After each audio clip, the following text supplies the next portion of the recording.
sœurs, le Seigneur peut-il vous connaître réellement qui vous êtes dans le secret? Dans les réseaux sociaux, nous connaissons tellement votre intimité, si bien que le Seigneur ne vous connaît même plus. Nous connaissons quand vous priez, nous connaissons quand vous jeûnez, nous connaissons quand vous adorez, nous connaissons quand vous méditez. Frère, le Seigneur peut-il encore aujourd'hui être le seul qui connaisse votre intimité? Qui d'entre nous pourrait accepter d'aller au petit coin et de briser tous les murs et de permettre que le petit passant dans la rue le voit en train de se soulager dans son intimité? Malheureusement, c'est ce que nous faisons aujourd'hui. Salut les amis, j'espère que vous allez bien. Bienvenue sur Célestino le Chrétien, la chaîne de l'édification. Aujourd'hui, le Seigneur a voulu que nous entretenions autour d'une thématique extrêmement importante. Je m'en vais vous inviter à bien vouloir partager la vidéo tout autour de vous, surtout cibler les frères et les sœurs en qui vous voyez l'amour du Seigneur fleurir. Partagez-leur cette vidéo, je vous assure que ça leur permettrait de rester sur le chemin étroit et resserré et surtout à réorganiser l'armée de Jésus-Christ que nous représentons sur cette terre et dans cette génération. Comme vous avez pu le voir dans le titre, nous parlerons de l'arme, de l'outil que l'ennemi utilise pour détruire la vie des jeunes serviteurs dans cette génération. Avant d'entrer clairement dans le message, permettez-moi de partager avec vous ce témoignage qui date de 2014, qui est en fait le fruit d'une expérimentation personnelle entre moi et un bien-aimé, un jeune serviteur de l'époque, Nicolas, qui n'est plus de ce monde, qui depuis quelques années, depuis 2018, se repose auprès de notre Seigneur. Il nous a dévancé chacun d'entre nous. Alors, en 2014, voici la scène. Je m'en vais baptiser avec lui, je l'appelle pour qu'il m'accompagne aux eaux du baptême. Je m'en vais baptiser une maman à moi dans le Seigneur. Alors, on sort des eaux du baptême, je lui donne le portable et il fait des captures imagées et aussi vidéo. Lorsque nous terminons avec la maman, je lui dis, je vais partager sur Facebook, sur les réseaux sociaux, cette scène de baptême. Parce que les gens disent que je passe mon temps à ne parler que des serviteurs, à ne prêcher que sur les serviteurs, à ne condamner que, à ne juger que ce que les gens font. Qu'est-ce que je fous de ma vie? Vraiment, ma vie sert à quoi si ce n'est de parler des gens?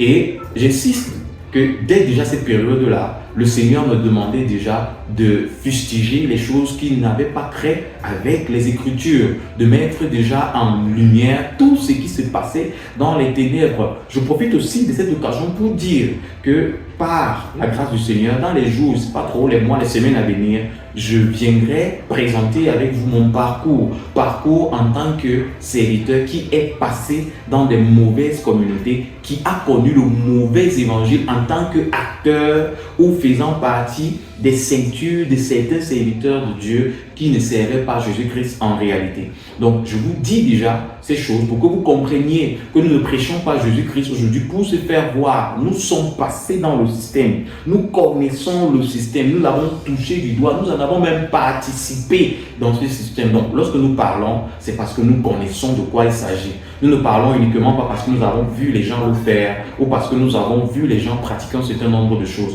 Nous avons nous-mêmes pratiqué par ignorance. Gloire au Seigneur que nous étions tout jeunes et Jésus, par sa grande miséricorde, nous a sortis de ce système-là. Bien qu'ayant déjà reçu l'appel depuis, mais nous avons été conduits par là par ignorance. Le Seigneur nous en a ressortis. Donc, par la grâce du Seigneur, comme je le disais, s'il le permet, je vais entrer dans des détails précis. Et je suis sûr que plusieurs personnes s'étonneront de ce que je semble être jeune, mais j'ai vécu un certain nombre de choses. Juste pour vous dire que nous avons toujours aimé le Seigneur. Et cet amour nous a poussé à ne jamais lésigner sur notre propre chair, ou sur notre temps, ou sur quoi que ce soit. Il nous a tout pris et il nous a tout donné. Donc l'inverse est également vrai. Il nous a tout donné et il nous a tout pris. Nous lui avons tout donné parce qu'il nous a tout donné en retour. Donc du coup, le Seigneur nous a conduit à tout expérimenter, à tout connaître. Ce qui fait que nous connaissons très clairement les armes qu'utilise l'ennemi, mais surtout la puissance et le grand amour de notre Seigneur et Sauveur Jésus-Christ. Revenons à l'illustration de tout à l'heure, au témoignage. Alors, après les eaux de baptême, j'ai dit à mon frère que je vais exposer les images sur les réseaux sociaux pour répondre aux personnes qui estiment que je ne prêche que le renversement des églises, des gens. Je ne prêche que les contre-doctrines parce que je ne suis pas pour les dîmes, par exemple, parce que je ne suis pas sur les lois des prémices, etc., les paternités spirituelles à tête chercheuse, etc. Lorsque je partage cette pensée à mon frère, puisqu'elle germait en moi, je la partage à mon frère, il va me dire, frère, homme de Dieu, tu sais très bien que le Seigneur ne nous a pas appelés à faire ce que les autres font. Tu sais pertinemment que ce sont des choses qui sont réservées à l'intimité. Et si tu prends les choses de l'intimité et que tu t'en vas les poster sur les réseaux sociaux, frère, tu n'es plus en train de respecter les pratiques de l'intimité. Tu es entré dans l'exhibitionnisme. Lorsqu'il me l'a dit, je ne vous cacherai pas, j'avais comme l'impression qu'il y avait quelque chose que mon frère m'empêchait de vouloir montrer ou prouver aux hommes. Mais, gloire au Seigneur, lorsqu'il me l'a dit, j'ai accepté, j'ai compris qu'il avait pertinemment raison. J'ai compris aussi qu'il y avait une autre voix en moi qui voulait m'amener à faire ce que le Seigneur ne m'avait jamais recommandé à faire. Donc, le Seigneur m'avait donné une direction spirituelle. Et l'ennemi avait influencé ou voulait m'influencer à suivre un chemin difficile. Et plusieurs jeunes serviteurs de Dieu sont également englués dans ce très grand et fort dilemme-là. Le Seigneur vous donne des révélations divines, mais parce que vous n'avez pas assez de compréhension ou alors vous n'êtes pas entouré par des vrais frères, vous vous retrouvez en train d'arpenter des chemins tactiles. Sortons des couloirs tactiles. Sortons des couloirs difficiles. Revenons au chemin de l'intimité. Ce témoignage, je tenais à le partager pour que les jeunes frères sortent du système dans lequel l'ennemi tient à les renfermer. Jésus-Christ nous a appelés à la sobriété et non à l'exubérance, encore moins à l'extravagance à outrance. L'ennemi utilise plusieurs armes pour détruire les jeunes serviteurs de cette génération. Parmi ces armes se trouve la plus forte de notre génération, celle de l'extravagance, de l'exhibitionnisme sur les réseaux sociaux. Il est difficile aujourd'hui de rencontrer des serviteurs qui ont de la retenue. Il est difficile aujourd'hui de rencontrer des serviteurs de Dieu qui vivent dans la sobriété. Plusieurs utilisent des fausses excuses disant qu'ils exposent leur vie pour justement montrer aux non-croyants que le Seigneur Jésus-Christ est le Dieu qui fait, il est capable de bénir, de rendre riche et prospère, etc. C'est un faux exemple, c'est une fausse excuse. Aucun des apôtres de Jésus-Christ n'a un jour accepté de témoigner ou alors n'a un jour fait ce témoignage qu'il était pauvre au moment où il recevait le Seigneur et que le Seigneur Jésus-Christ l'a enrichi. En effet, le Seigneur nous rend riches, comme l'apôtre Paul l'a dit, mais cependant, le chemin de la piété n'est pas un chemin qui est réservé à la luxure ou à une vie luxuriante. C'est archi faux, c'est une pensée, c'est une instigation ou un enseignement qui vient tout droit de l'adversaire et c'est une inspiration démoniaque et non pas christique.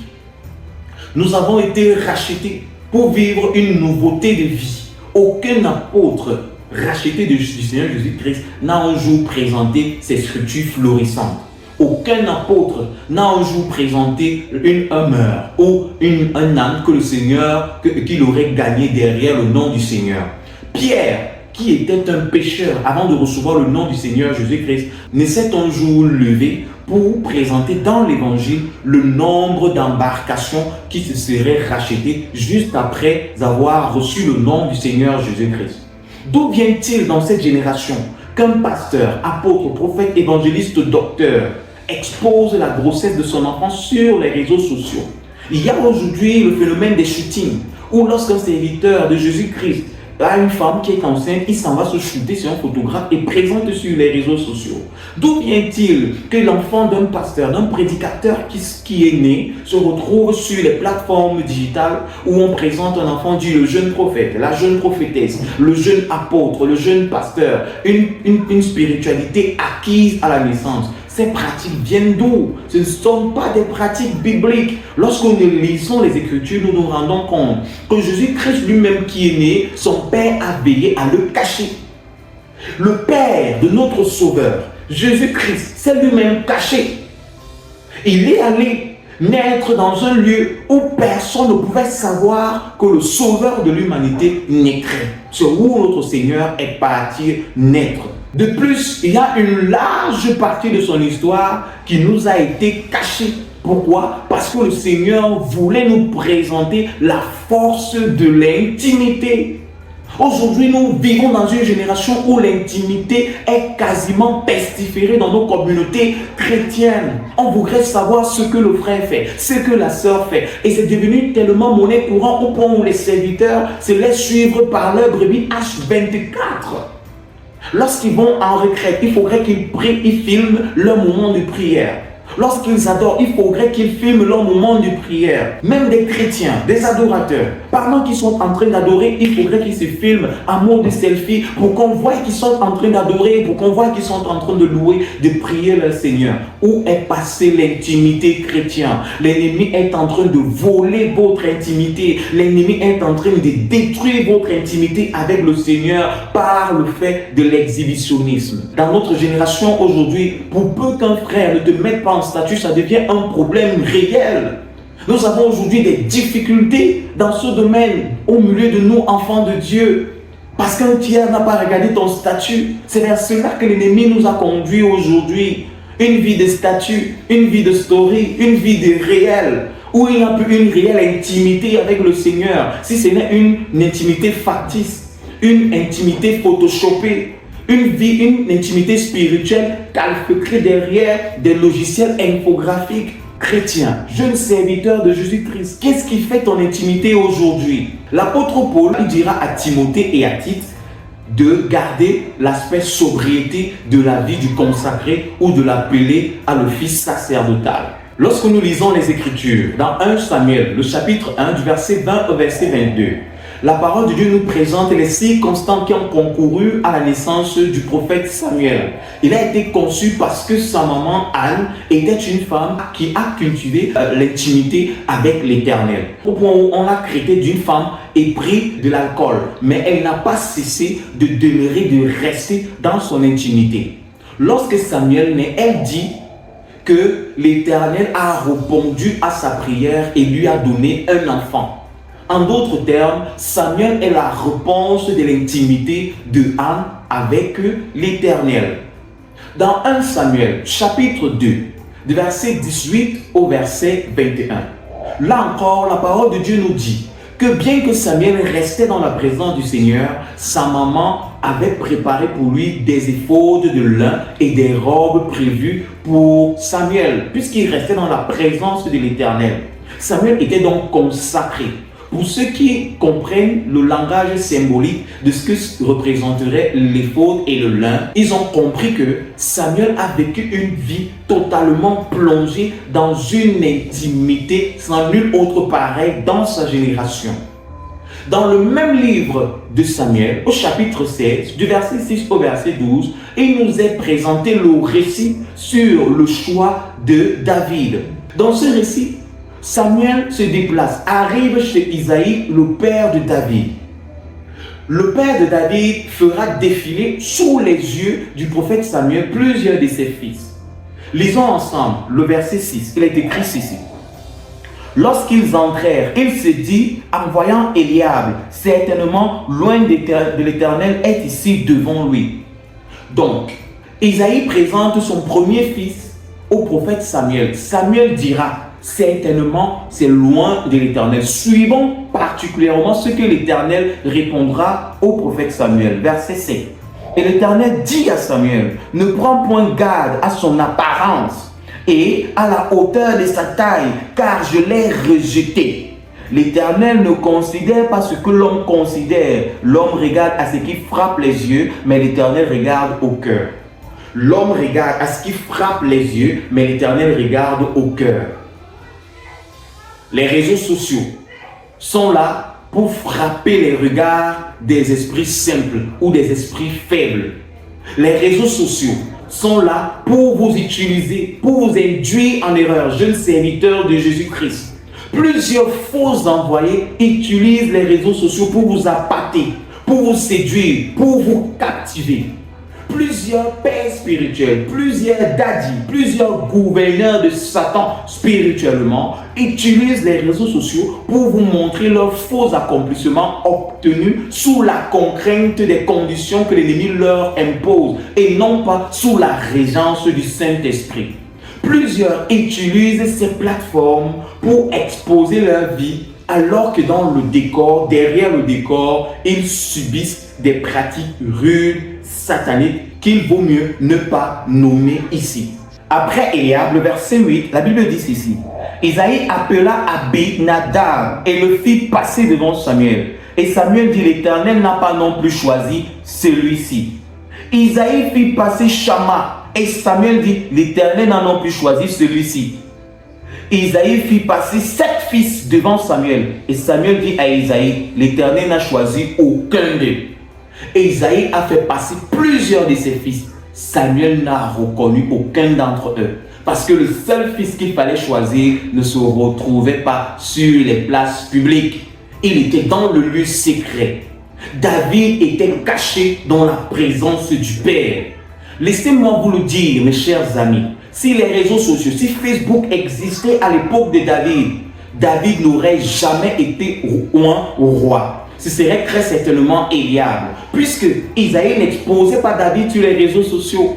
Isaïe n'exposait pas David sur ses statuts. David était caché. David était celui que personne ne pouvait remarquer, que personne ne pouvait déceler. Pourrons-nous en dire autant aujourd'hui?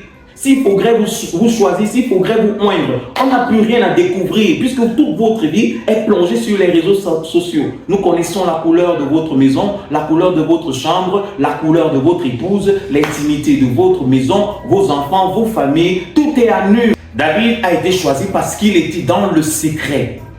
Samuel a été la réponse de la vie secrète de David. Samuel a été conçu lui-même dans le secret, l'intimité de sa maman Anne. Et dans sa jeunesse, il a été conservé dans la connaissance de l'intimité de l'Éternel.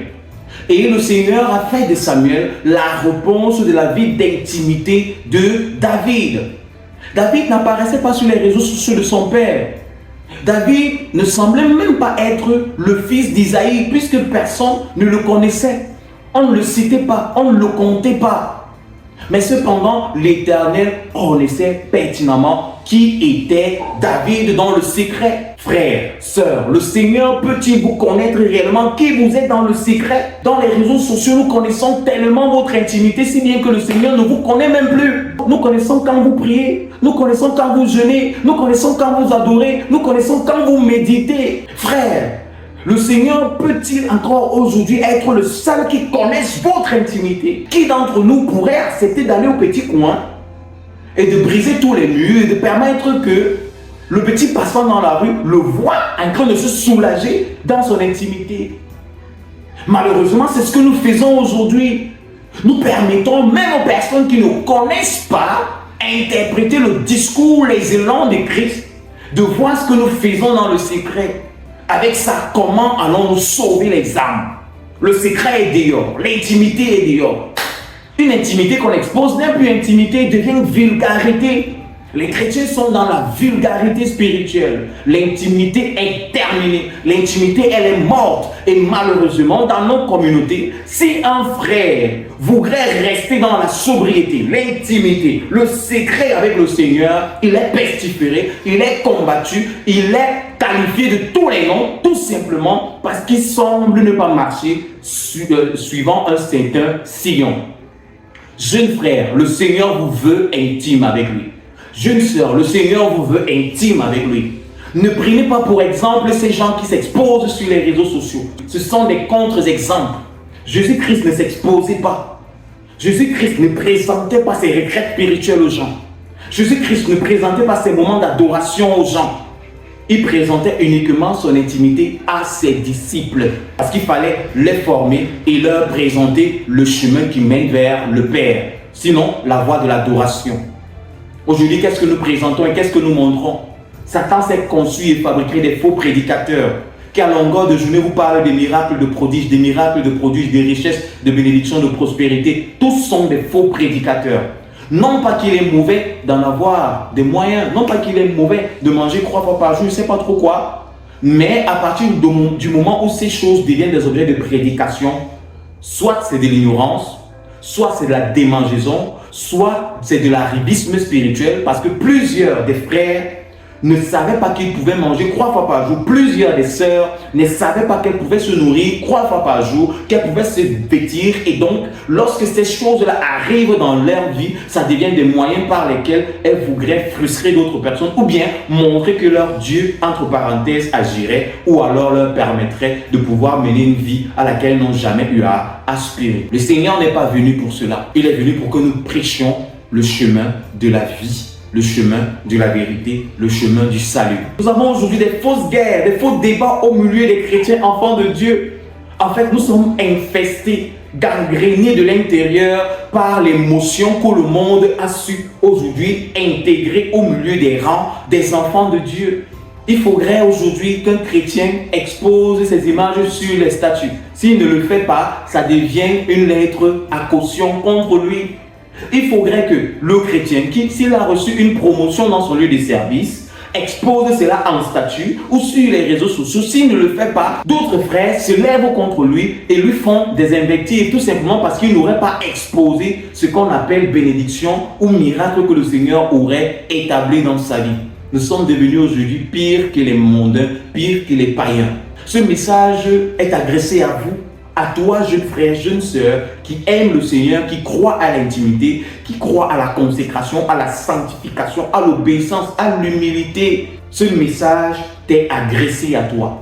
Crois en ces choses, crois en ces valeurs, en ces vertus, tant prônées par les apôtres. Reste dans le lieu secret. Tout comme Samuel a été la réponse de l'intimité de David, où personne ne comptait sur lui. Pareillement, Jésus-Christ est ta réponse, est encore ta réponse aujourd'hui pour toi qui le recherche dans le secret, pour vous qui aspirez à une vie d'intimité avec le Maître. Restez dans le secret, le Seigneur au moment donné, à l'heure donnée, vous présentera au monde et vous fera discourir de sa part pour que les âmes soient sauvées. Jésus, il a disparu dans les Écritures durant une belle période. Le Père aurait pu exposer la vie du Fils durant cette période-là, mais il l'a maintenue secrète. C'est un très grand enseignement pour chacun d'entre nous, enfants de Dieu, serviteurs de Jésus-Christ. La vie secrète de Jésus-Christ, qui n'est pas comptée dans les évangiles, devrait nous enseigner à cultiver le secret. Aujourd'hui, nous exposons tout. Nos femmes sont exposées sur les réseaux sociaux. Nos enfants sont exposés sur les réseaux sociaux. Nos biens que le Seigneur nous a donnés ou acquis par entrepreneuriat sont exposés sur les réseaux sociaux.